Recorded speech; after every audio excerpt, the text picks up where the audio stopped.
ఇలాంటి తప్పుడు పోస్టులు పెడుతున్నందుకే కదరా మిమ్మల్ని పేటీఎం గొర్రెలు, బుర్ర తక్కువ ఎదవలు అనేది. అయినా బుద్ధి వస్తుందా మీకు? ఇలాంటి తప్పుడు పోస్టులు పెట్టే ముందు వెనక ముందు ఆలోచించుకోవాలి కదా. ఈడెవడో జగన్ అన్న కనెక్ట్స్ అంట. ఏం కనెక్ట్ అవుతావురా నువ్వు? ప్రజలకి ఏం కనెక్ట్ చేద్దామని ఇలాంటి తప్పుడు సమాచారం తీసుకొచ్చి చేసేది స్కాము. అందులో పసుపు రంగు వేసుకున్నారు ఇల్లు. ఏం స్కామ్ చేశారా? కుట్టు మిషన్లో స్కామ్ జరిగిందన్నారు. ఒకటంటే ఒకటి ప్రూవ్ చేయగలిగారా? అది చెయ్యరు. ఈరోజు అది ప్రూవ్ చేయకపోగా ఇలా ఒక ఫోటో పట్టుకొచ్చారు. చేసేది స్కాము, దీనికి ఇచ్చే ప్రభుత్వ పథకాల్లో స్కామ్ చేస్తూ కూడా మళ్ళీ పసుపు రంగులు వేసుకున్నారు అని చెప్పేసి ఇలా ఒక దిక్కుమాల పోస్టులు పెడుతున్నారు. అరే బుర్ర తక్కువ ఫెలోస్, మీరు తెలుసుకోవాల్సిన నిజం ఏంటంటే జగన్ ఇచ్చే ₹5 తీసుకోవడమే కాదురా, ఒక పోస్ట్ పెట్టేటప్పుడు దానికి వెనక ముందు ఆలోచించుకోవాలి, నిజ నిజాలు తెలుసుకోవాలి. మీరు ఏదైతే ఫోటో పెట్టారో ఆ ఫోటో ఆ కుట్టు మిషన్ ఎప్పుడో తెలుసా?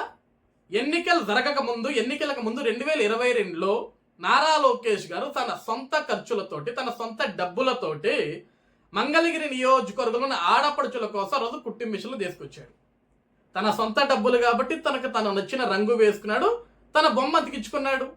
అది తన సొంత ఖర్చులు కాబట్టి. ఈరోజు ప్రభుత్వం వచ్చిన తర్వాత ఎక్కడా కూడా ప్రభుత్వం ఇస్తున్న పథకాలకి ఎక్కడ కూడా రంగులే లేదు రే.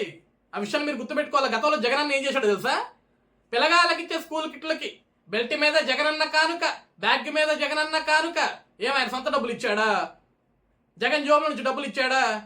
బ్యాగులకి, బెల్టులకి, టైలకి, పుస్తకాల మీద ఆయన దిక్కుమాల బొమ్మలు. ఎవరి డబ్బు అది? జగన్ డబ్బా? ఈరోజు కూటమి ప్రభుత్వం అధికారంలోకి వచ్చిన తర్వాత ఎక్కడా ప్రభుత్వ పథకాల మీద ఎక్కడా కూడా ఏ నాయకుడు ఫోటో ఉండదు. ఆ విషయాన్ని గుర్తించాలి మీరంతా కూడా. ₹5 చిల్లర తీసుకోవడం కాదు, చిల్లర ఎదవల్లారా. వాస్తవంలో బ్రతకాల, నిజాల్లో బ్రతకాల. మిమ్మల్ని ఇలా ఎందుకు తిడుతున్నామంటే మిమ్మల్ని తిట్టినా సరే మీరు మారట్లా, వాస్తవాల్లోకి రావట్లా. ఇంకా తప్పుడు ప్రచారాలు చేయాలి, ప్రజల్లోకి తీసుకెళ్ళాలి. ఎన్నిసార్లు మోసం చేస్తారా ప్రజల్ని తప్పుడు ప్రచారాలు చేసి? ఎవరు నమ్ముతారా ఇటువంటి తప్పుడు ప్రచారాలని? లోకేష్ గారు తన సొంత నిధులతోటి ఆ రోజు మంగళగిరి నియోజకవర్గంలో ప్రజలకి కుట్టు మిషన్లు తెప్పించాడు. పోయి మంగళగిరి నియోజకవర్గంలో ప్రజలు అడిగితే చెప్తారా? ఆ నిజాన్ని తెలుసుకోవాలా. జగనన్న కనెక్షన్ ఒక పోస్ట్ పెడితే సరిపోదు. ఇలాంటి పోస్టులు పెట్టే 151 11కి పడేశారు. ఇంకా పెట్టి ఆ 11 కూడా లేకుండా జగన్ 2.1 అంటున్నారు, చూసినారా? అయితే ఆ 2 అన్నా ఉంటుంది, లేకుంటే ఆ పక్కన ఓ అన్నా ఉంటుంది. 0. కాబట్టి పోస్టులు పెట్టే ముందు వెనక ముందు ఆలోచించుకుంటారా మై డియర్ పేటీఎం ఫెలోస్. తప్పుడు ప్రచారాలు మానుకోండి, నిజాయితీగా బ్రతకడం నేర్చుకోండి.